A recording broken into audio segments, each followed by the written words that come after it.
PoK के मामले में सभी इंजन हमें एक दिखाई देते हैं,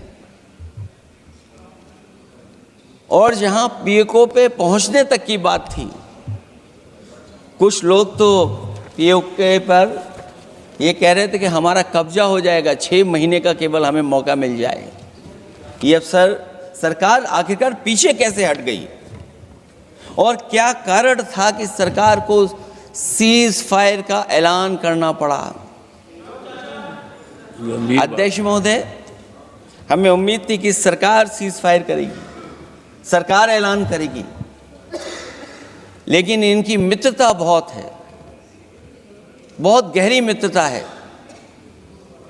और उसका परिणाम यह है कि इन्होंने अपने मित्र से ही कहा कि आप ही सीज फायर अनाउंस कर दीजिए, हमारी कोई ज़रूरत नहीं है, हम सीज फायर आपसे ही स्वीकार कर लेंगे। आखिरकार किस दबाव में ये सरकार स्वीकार कर रही है? वैसे तो अध्यक्ष महोदय, आज जिस विषय पर बोलने के लिए मैं खड़ा हुआ हूं, दरअसल वो विषय होना ही नहीं चाहिए था। ये दुर्भाग्यपूर्ण है कि आज़ादी के इतने साल बाद भी ऐसे मुद्दे बने हुए हैं।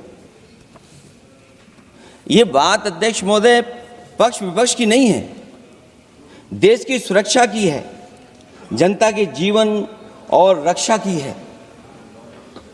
हम सब मिलकर के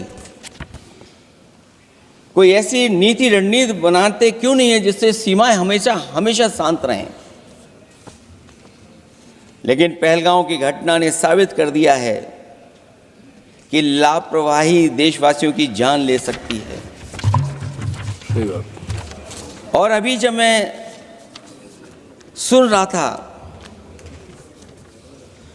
और बहुत ही उत्तेजित भाषा में जब जवाब मिल रहा था, उत्तेजित भाषा इसीलिए बोल रहे हैं कि जनता सम्मोहित हो जाए, जनता स्वीकार करने लगे।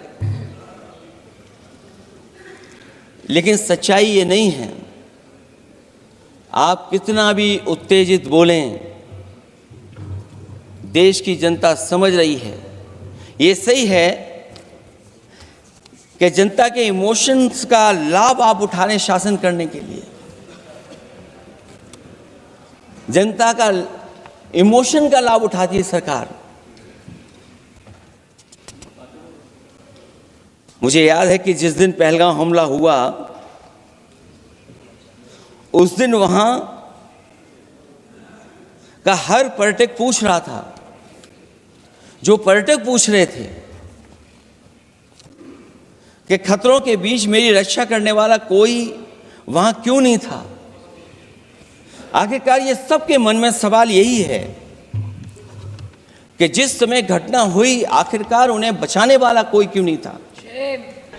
मुझे दुख के साथ कहना पड़ रहा है, 140 करोड़ लोग जब टीवी पर देख रहे होंगे, जैसे शब्दों का प्रयोग आज यहां नेता ने किया है, सरेंडर, कायर, धिक्कार है, भारत पीछे रह गया, भारत हार गया, ये कैसे शब्द है? मैं सीने को चौड़ा करते हुए, छाती पर हाथ पीटते हुए कहता हूं, भारत जीता है। ऑपरेशन सिंदूर राजनीतिक इच्छा शक्ति और अपने आर्मी के अदम्य साहस के कारण भारत ने जीता है। और हां, ऑपरेशन सिंदूर कंटिन्यू भी कर रहा है। याद रहे, सर्जिकल स्ट्राइक हुई, एयर स्ट्राइक हुआ, ऑपरेशन सिंदूर हुआ, आगे तांडव भी होगा, आगे तांडव भी होगा, छोड़ा नहीं जाएगा।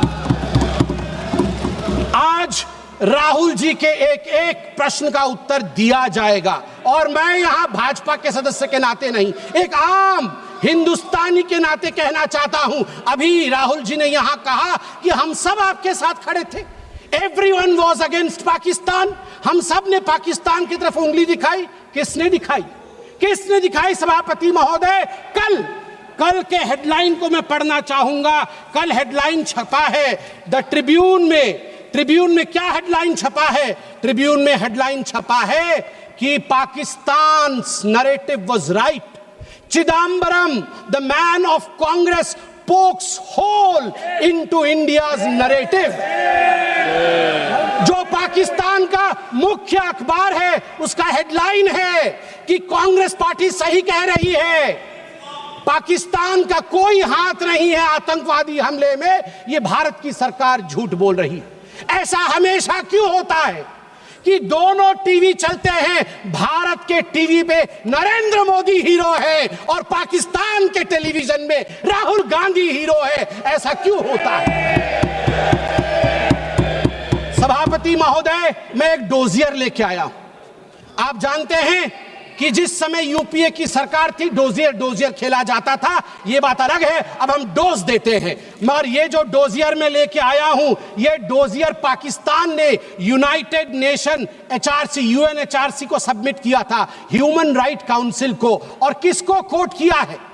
डोजियर में बतौर एविडेंस, विटनेस कोट किया गया है, किसी पाकिस्तानी को नहीं, कोट किया गया है हमारे एलओपी राहुल गांधी को। मैं उस कोट को पढ़ रहा हूं और वो कोट है, I quote, It has been 20 days since the people of Jammu and Kashmir had their freedom and civil liberties curtailed. Leader of opposition and press got a taste of draconian administration and brute force unleashed on the people of Jammu and Kashmir when we tried to visit Srinagar. Rahul Gandhi. और आगे पाकिस्तान लिखता है कि United nation देखे, ये हम नहीं कह रहे हैं, ये एलओपी उस समय के लीडर और अभी के एलओपी राहुल गांधी कह रहे हैं कि इंडिया में इस प्रकार की परिस्थिति हो गई है। आप बताइए, ये लोग हमें बताएंगे, ये लोग हमें बताएंगे कि ये पाकिस्तान के खिलाफ है? कब सबूत नहीं मांगा? जब सर्जिकल स्ट्राइक हुआ, यही वो राहुल गांधी है। मैं दुख के साथ कहता हूं, जिन शब्दों का प्रयोग किया गया वो था खून की दलाली। क्या सर्जिकल स्ट्राइक खून की दलाली थी?